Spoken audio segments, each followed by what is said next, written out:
रामदूत अतुलित बलधामा, अंजनी पुत्र पवन सुत नामा। अर्थात हनुमान जी के बल की कोई तुलना नहीं है।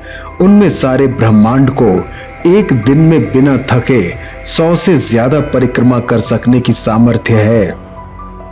हनुमान जी को सबसे ज्यादा बलशाली माना जाता है। भगवान श्री राम के पक्के भक्त भगवान हनुमान को बल देवता भी कहा जाता है।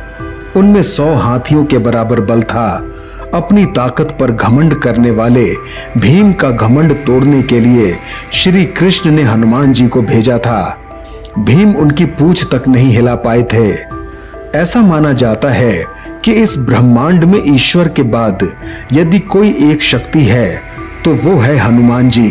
रामदूत अतुलित बलधामा, अंजनी पुत्र पवन सुत नामा। अर्थात हनुमान जी के बल की कोई तुलना नहीं है। उनमें सारे ब्रह्मांड को एक दिन में बिना थके 100 से ज्यादा परिक्रमा कर सकने की सामर्थ्य है। कभी तंत्र, कभी मंत्र, कभी ऋषियों और मुनियों के ज्ञान, कभी रोचक तांत्रिक कहानियां, यहाँ आपको सब कुछ मिलेगा। तो दोस्तों आइए शुरू करते हैं आप सबके साथ आपके अपने चैनल तंत्र मंत्र में। तुलसीदास जी ने स्वयं हनुमान जी के दर्शन किए थे। जब वे काशी में थे तो उन्होंने हनुमान जी को दिखाने की प्रार्थना की थी। एक दिन हनुमान जी ने एक बूढ़े भिक्षु के रूप में उनके सामने प्रकट होकर आशीर्वाद दिया। तुलसीदास जी का जन्म उत्तर प्रदेश के चित्रकूट धाम करवी के निकट राजापुर नामक एक छोटे से गांव में पंडित आत्मा राम शुक्ल और हुलसी के पुत्र के रूप में हुआ था। तुलसीदास जी के जन्म को लेकर एक जनश्रुति है कि जब इनका जन्म हुआ था तो ये सामान्य बालकों की तरह रोए नहीं थे, और दूसरी बात ये कि जन्म के समय इनके मुख में पूरे 32 दांत थे।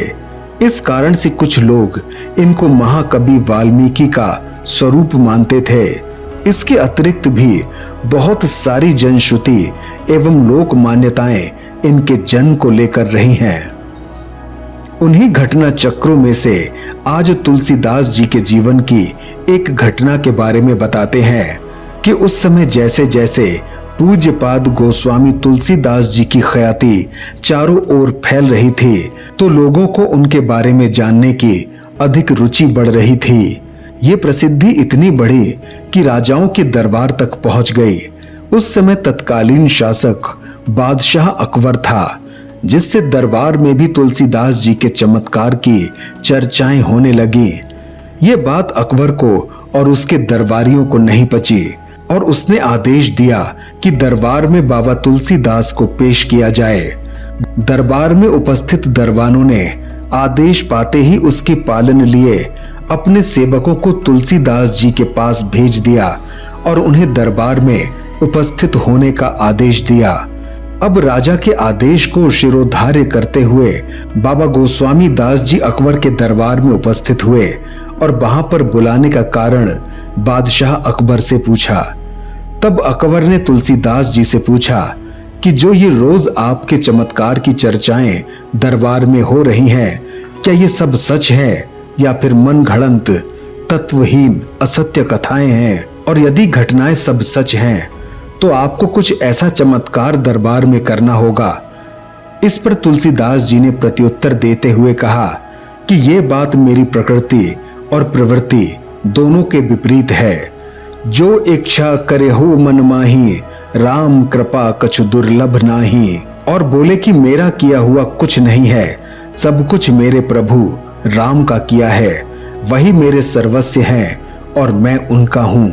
ये सुनकर बादशाह की गुस्सा का परावार न रहा और उसने अपने सैनिकों को बाबा तुलसीदास जी को बंदी बनाकर कैद खाने में डालने का आदेश दे दिया। आदेश के पालन में सैनिकों ने बाबा तुलसीदास जी को जेल यानी कि कारावास में बंद कर दिया। तब गोस्वामी तुलसीदास जी ने बंदी गृह से मुक्ति के लिए हनुमान जी का स्मरण करते हुए हनुमान चालीसा की रचना की और रचना के उपरांत इसका 100 बार निरंतर पाठ किया। जो 100 बार पाठ कर कोई, छूट ही बंदी महासुख होई। जैसे ही तुलसीदास जी के हनुमान चालीसा के 100 पाठ पूर्ण हुए, वैसे ही हनुमान जी के रूप में लाखों की संख्या में बंदरों ने दिल्ली पर आतंक मचाना शुरू कर दिया। बंदरों के आक्रमण की बात को अकबर तक पहुंचते देर ना लगी और जैसे ही उसके पास ये बात पहुंची तो सैनिकों ने कहा कि यदि समय रहते हुए बाबा तुलसी को रिहा नहीं किया तो बंदरों से पूरी जनता और राज्य परिवार दुख में आ जाएगा। अब ऐसे में अकबर के पास तुलसीदास जी के सामने झुकने के अतिरिक्त अन्य कोई विकल्प नहीं था। तब अकबर ने बिना देरी किए हुए तुलसीदास जी से क्षमा याचना की और गलती की क्षमा मांगी। तब तुलसीदास जी ने तत्कालीन गौहत्या पर प्रतिबंध लगाने का वचन अकबर के समक्ष रखा, जिसे अकबर ने स्वीकार करके गौहत्या पर रोक लगाने का फरमान जारी किया था। इसके पश्चात तुलसीदास जी को अकबर ने ससम्मान रिहा किया और अपनी गलती पर शर्मिंदा हुआ। तुलसीदास जी के बंधन मुक्त होते ही धीरे धीरे दिल्ली से बंदरों का प्रकोप शांत हुआ। ये कथा गोस्वामी तुलसीदास जी के जीवन की सच्ची घटना पर आधारित है। वीडियो अच्छा लगे तो वीडियो को लाइक, शेयर और चैनल को सब्सक्राइब करके बेल आइकन को प्रेस करना मत भूलिएगा। वीडियो में आगे बढ़ने से पहले अगर आपको भी तंत्र मंत्र से संबंधित कोई जानकारी चाहिए हो तो कमेंट बॉक्स में जरूर लिखिएगा।